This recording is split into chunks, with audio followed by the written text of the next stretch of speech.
la grandeur cinématique qui est la vitesse du mobile. Donc, il faut savoir qu'il existe deux types de vitesses, la vitesse moyenne et la vitesse instantanée. D'abord, nous allons voir la vitesse moyenne VM. Ensuite, en petit 2, la vitesse instantanée V. Et c'est quoi la vitesse moyenne? La vitesse moyenne, chers élèves, sachez qu'elle se calcule entre deux dates, c'est-à-dire entre deux positions. La vitesse moyenne est une vitesse qui se calcule entre deux positions ou deux dates.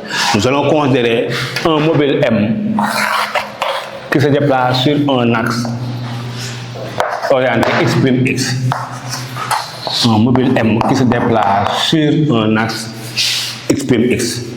À un instant T1, le mobile est repéré par ce point M, le point M1 d'abscisse X1.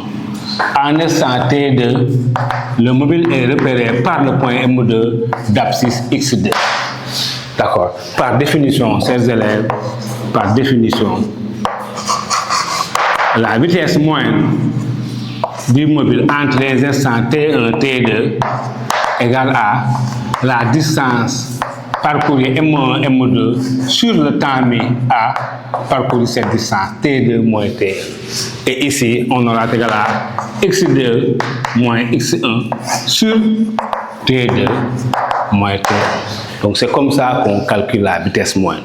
Elle se calcule entre deux dates. Elle est égale à la distance parcourue par le mobile sur le temps mis.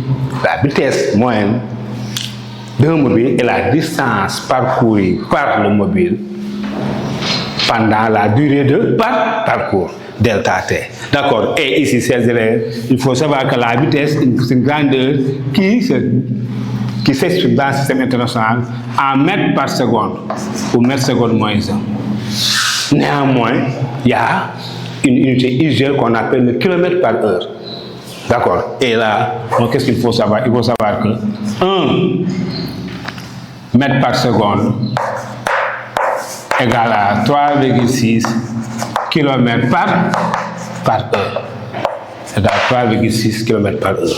Donc c'est ça la correspondance. Dans le système international, la vitesse s'exprime en mètres par seconde ou mètres seconde moins 1. Néanmoins, cependant, il existe une unité usuelle de vitesse qu'on appelle le kilomètre par heure.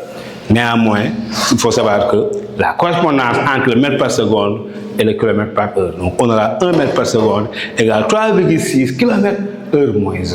C'est bon. Maintenant, nous allons nous intéresser à la vitesse instantanée.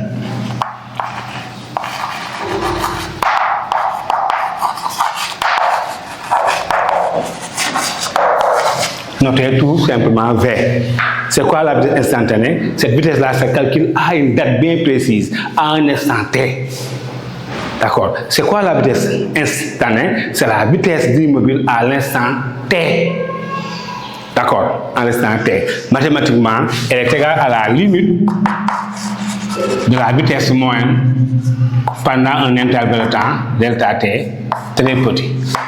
Si delta T, sa durée de passage est très petite, cette vitesse-là cette vitesse moyenne correspond à la vitesse instantanée. Donc on aura la vitesse instantanée est égale à la limite de la vitesse moyenne pour delta T tendant vers 0. Elle se calcule à l'instant T. Et donc ici, on peut l'écrire donc V égale à D de OM. Le vecteur vitesse égale D de OM sur DT. D'accord. Donc, mathématiquement, V égale à D de OM sur DT. Ça veut dire que si je connais le vecteur position d'un mobile, si je veux connaître sa vitesse, il suffit de dériver le vecteur OM par rapport au temps. Donc, la vitesse instantanée est égale à la dérivée par rapport au temps du vecteur vitesse, du vecteur position. Je reprends la vitesse instantanée V d'un mobile est égale à la dérivée par rapport au temps du vecteur position. V égale à D de OM sur DT. Maintenant, on va voir l'expression du vecteur vitesse en coordonnées cartésiennes, ensuite dans la base de Fourier. C'est bon. Petit a, V. Monsieur Tal, professeur de SVT à l'Institut Mbakemat. Monsieur Diop, professeur de physique-chimie à l'Institut Mbakemat. Et Monsieur Mbakemat, professeur de maths, vous souhaite la bienvenue dans ce programme d'excellence. Envoyez un message sur WhatsApp au numéro indiqué pour avoir une fiche de renseignement et consultez notre chaîne YouTube Mbakemat et abonnez-vous.